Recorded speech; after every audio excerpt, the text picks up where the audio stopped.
Cek di seri membuat presentasi yang efektif. Kalau di part sebelumnya kita udah bahas tentang perencanaan. Sekarang kita mau bahas tentang apa sih Kak Anissa? Nah Kak Azika, sekarang nih kita masuk ke bagian yang kedua atau persiapan. Kalau sebelumnya namanya aja perencanaan ya Kak, berarti masih bagian dari rencana tuh.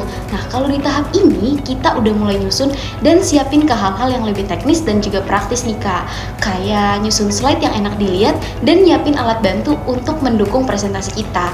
Dan pastinya latihan, soalnya sepede apapun kamu kalau belum latihan ya rawan ngeblank gak sih Kak? Wah bener banget tuh Kak Anissa. Mungkin aku bakalan bantu tegasin kali ya, apa sih tujuan kita ngebahas ini.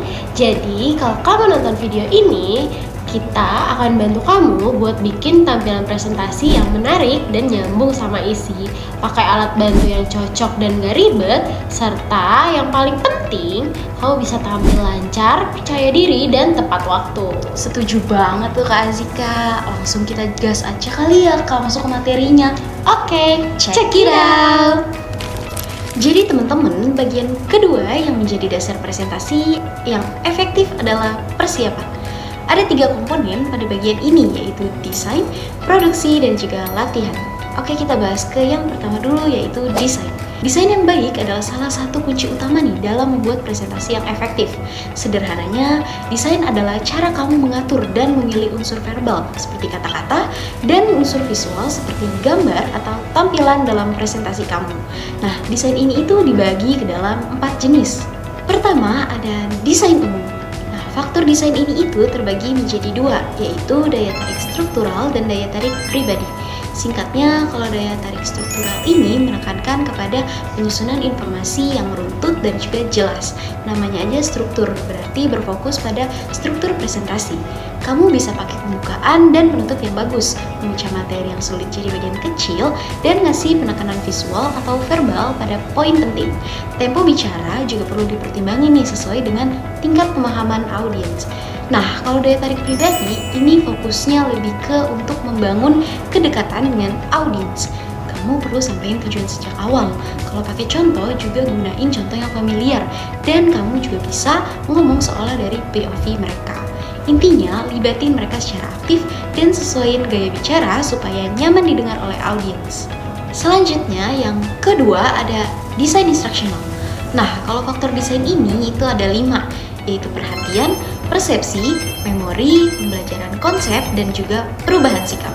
Nah, yang pertama nih ada perhatian. Sebaiknya gunain variasi suara dan juga visual dengan materi yang menantang tapi tetap bermakna. Lalu yang kedua tentang persepsi. Sebaiknya sajikan informasi secara rapi, relevan, dan sesuai dengan pola pikir audiens. Nah, yang ketiga kita bahas memori nih.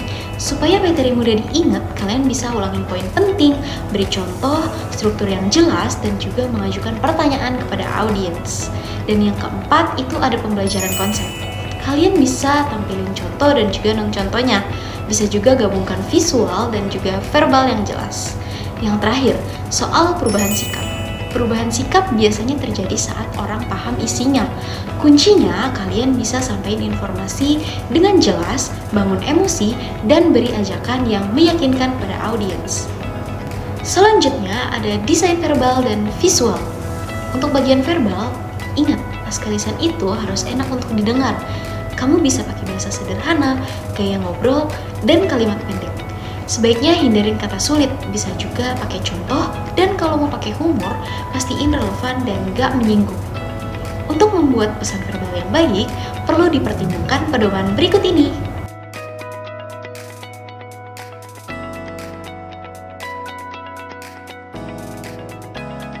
Nah, untuk visual, kuncinya ada di kesederhanaan dan juga fokus. Tampilkan 1 poin per visual. Pakai gambar yang mendukung pesan, dan bisa juga pakai kata kunci seperti contoh ini. Dan juga batasi teks maksimal 15-20 kata.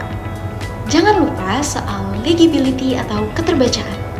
Huruf harus jelas untuk dilihat, jadi perhatikan tuh ukurannya, gayanya, spasi, kontras, dan juga warnanya. Berikut beberapa panduan umum untuk keterbacaan yang baik.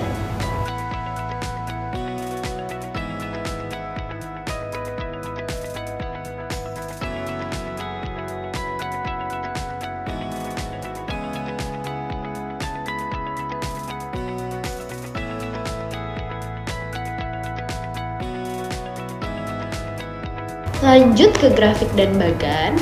Umumnya, untuk menyampaikan data dalam presentasi, visual yang digunakan adalah grafik garis, diagram batang, dan lingkaran. Untuk mengakhiri pembahasan verbal dan visual, kita akan bahas hubungan keduanya. Dalam presentasi, keduanya sangat penting untuk dipertimbangkan bagaimana komponennya saling melengkapi dan memperkuat makna untuk menyampaikan informasi. Kita akan masuk ke bagian keempat atau terakhir di part ini. Kita akan bahas kalau setiap media itu punya karakteristiknya sendiri loh. Pertama, ada chalkboard atau flip chart. Elemen terbesarnya ada di huruf, angka, simbol legibility yang karenanya perlu banget kita mempertimbangkan hal-hal berikut.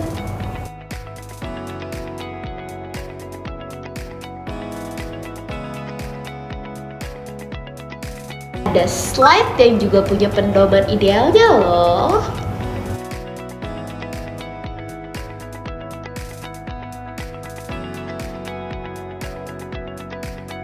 Lalu, ada transparency overhead yang bisa kamu lihat pedomannya secara umum.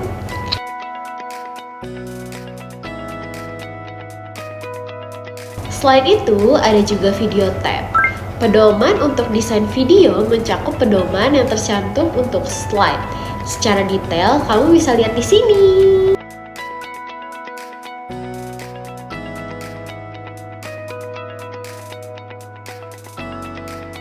Kalau yang biasa kita lihat di kelas itu computer based media. Nah, computer based media ini ada pedoman umum dan 7 pedoman khusus. Pedoman tersebut terdiri dari General Screen Design Guidelines.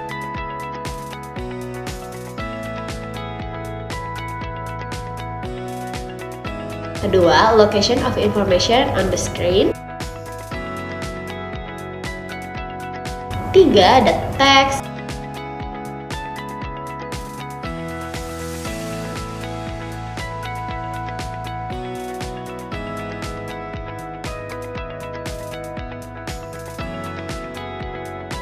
4, ada graphic. 5, ada color scan.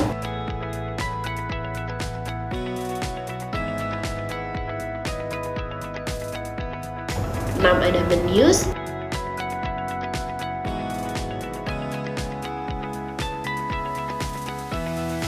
Dan 7, ada Windows.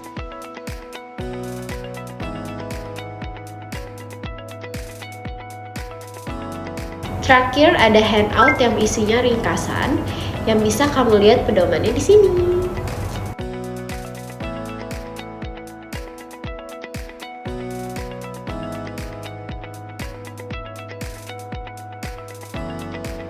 Setelah bahas desain, kita akan bahas sekilas tahap produksi. Proses produksi sangat bervariasi, tergantung pada media yang diproduksi, perangkat keras dan perangkat lunak yang tersedia, serta keterbatasan budget. Terakhir, setelah kita sudah melewati tahap desain dan produksi, yang gak kalah penting adalah latihan. Latihan penting untuk mempersiapkan semua aspek dari presentasi kamu. Gunakan materi asli dan jika bisa, minta orang lain untuk kasih masukan atau rekam diri kamu untuk evaluasi. Latihan membangun kepercayaan diri dan membantu menghindari grogi. Siapkan juga rencana cadangan jika terjadi gangguan teknis. So guys, inti yang bisa diambil adalah untuk melakukan persiapan sebelum presentasi, kita perlu melewati 3 tahap penting nih, yaitu ada desain, produksi, dan juga latihan.